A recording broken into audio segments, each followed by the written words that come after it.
Bonjour à tous les amis et bienvenue dans ce débrief. Aujourd'hui on se retrouve pour une nouvelle vidéo. Alors les amis, on se retrouve pour le débrief Espagne-Costa Rica. Premier match de groupe tout simplement de l'Espagne, premier match également du Costa Rica.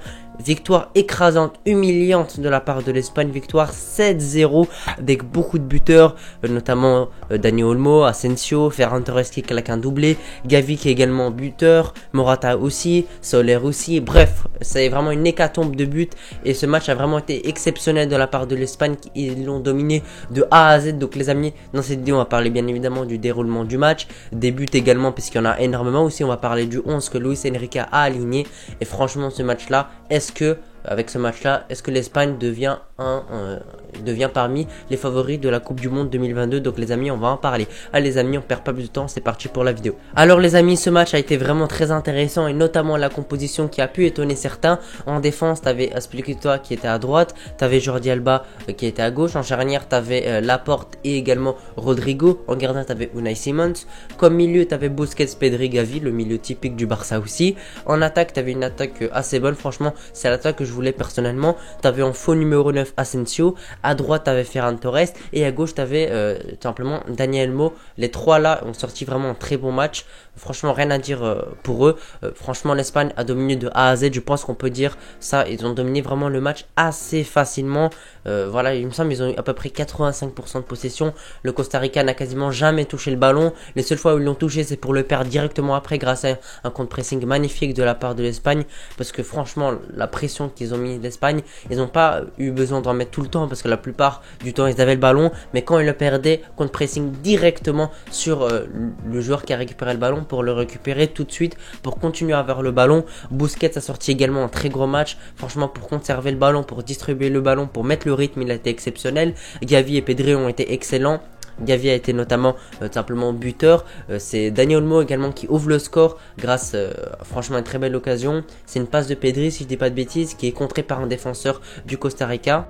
Et puis qui revient sur Dani Olmo qui marque le but et qui ouvre le score directement à la 11e minute. Puis c'est Asensio qui double la mise grâce à un très beau but également. Ça lui revient. C'est une remise de la part de Jordi Alba si je dis pas de bêtises, correctement en commentaire. Et franchement Asensio a eu vraiment une très belle finition. Puis il y a eu un penalty assez mérité. Hein. Franchement pour moi il y a penalty largement. Ferran Torres le transforme. Donc première mi-temps, l'Espagne, la Roja simplement termine cette mi-temps 3-0. Donc directement ils ont plié le match à la mi-temps et on se demandait simplement comment allait réagir l'équipe d'Espagne. Et finalement l'Espagne a continué à jouer très bien en deuxième mi-temps. Ils ont marqué plus de buts en deuxième mi-temps qu'en première mi-temps. Ils ont marqué 3 buts en première et 4 en deuxième. Donc directement début de la mi-temps, but de Ferran Torres, puis but de Gavi à la 74e. Franchement un but magnifique, un extérieur du pied, poteau rentrant. Franchement ce but là il est exceptionnel, c'est vraiment un bijou. Baldé également fait beaucoup sur ce but là, ça a vraiment été très beau de la façon où il a joué et franchement il a fait tout sur cette occasion. Puis il y a un but de Carlos Soler à la 90e et Morata qui conclut ce match, le 7e but. Donc franchement massacre de la part de l'Espagne, ils ont humilié cette équipe du Costa Rica et pour moi avec ce match là t'es qualifié, même si en point de vue de points t'as que 3 points mais t'as marqué 7 buts, donc déjà dans la différence t'es sûr et certain d'être premier, à moins que je sais pas moi par exemple l'Allemagne qui a perdu, ce qui m'étonnerait, mettre un 8-0 etc, mais je pense que ils sont qualifiés, l'Espagne c'est assez évident. Maintenant il leur reste le match dimanche contre l'Allemagne, en espérant qu'ils ne perdront pas. Déjà le plus important c'est de ne pas perdre et essayer bien évidemment de les battre pour éliminer un concurrent direct à la Coupe du Monde et également tout simplement de valider sa qualification Coupe du Monde et également quasiment la première place. Même ouais, franchement si tu gagnes la deuxième tu auras un bon simplement différentiel de but, une bonne différence. Pour moi c'était un des meilleurs matchs de la Coupe du Monde, il y a eu du spectacle, l'Espagne a su faire jouer, ils ont très bien joué, globalement quasiment tous les joueurs ont été excellents. Pensez à Jordi Alba qui a sorti un bon match. La défense n'a pas eu beaucoup de travail donc ils ont pu de temps en temps se projeter. À droite on avait Aspi à la place de Carvajal parce qu'il était malade, je sais pas ce qu'il avait exactement. Le milieu a été excellent également, franchement les trois, la Busquets, Gavi, Pedri ont été vraiment excellents. Et l'attaque, qu'est-ce qu'on peut dire, ils ont tous marqué. Malheureusement moi j'ai un petit point noir, même si franchement c'est pas très grave, c'est les choix du coach, c'est pas nous qui décidons à sa place. Mais moi j'aurais bien voulu voir par exemple un Ansu Fati rentrer en fin de match pour qu'il marque son but, qu'il prenne un peu de rythme, parce que pour moi Ansu Fati pourrait vraiment être une option pour l'équipe d'Espagne. Apparemment Luis Enrique ne compte pas sur lui pour ce match.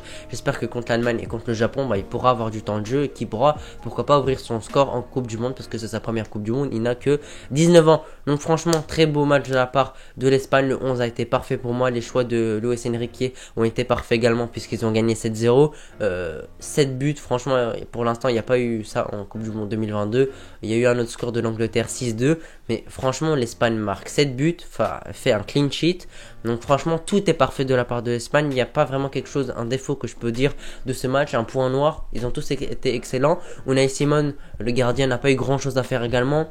Il y a juste une fois où simplement on lui donne au pied et il rate un peu sa passe, parce qu'on sait que Unai Simon est pas si bon que ça au pied, et ça faut faire attention pour les prochains matchs, parce qu'on sait que l'Espagne de base joue assez bien sur son gardien. Voilà, ils essaient de faire du jeu avec le gardien, il faut qu'il participe un peu au jeu, mais avec Unai Simon qui est pas très bon des pieds, faut faire attention, faut pas qu'il nous fasse des grosses erreurs comme à l'Euro où il offre un but à la Croatie, faudrait surtout pas que ça arrive. Donc on espère que Unai Simon fera pas des boulettes dans les prochains matchs. En tout cas sur ce match il n'a pas eu de travail à faire, parce que je sais même pas si le Costa Rica ont cadré une frappe, je vous dis ça un peu plus tard dans la vidéo, mais franchement je vois pas une occasion qu'ils ont fait en tête. Oui, ils ont bien tiré 0 fois 0 tir cadré, du coup 18% de possession. L'Espagne a fait 1043 passes, c'est vraiment incroyable. Précision de passe 93 de la part de l'Espagne, 71 de la part du Costa Rica. Franchement, c'est vraiment un massacre. J'ai jamais vu ça en Coupe du Monde, mis à part le 7-1 que l'Allemagne a infligé au Brésil. Franchement, c'est vraiment un massacre et c'est vraiment un crime. J'ai envie de dire que c'est vraiment un crime de la part de l'Espagne d'avoir infligé ce score-là à l'équipe du Costa Rica. Franchement, moi j'ai jamais vu ça. En tout cas, moi je suis encore très jeune, donc j'ai pas vu la Coupe du Monde 2010, 2006, 2002, etc., etc. Mais franchement, la dernière Coupe du Monde, il me semble pas qu'il y a eu un massacre comme ça.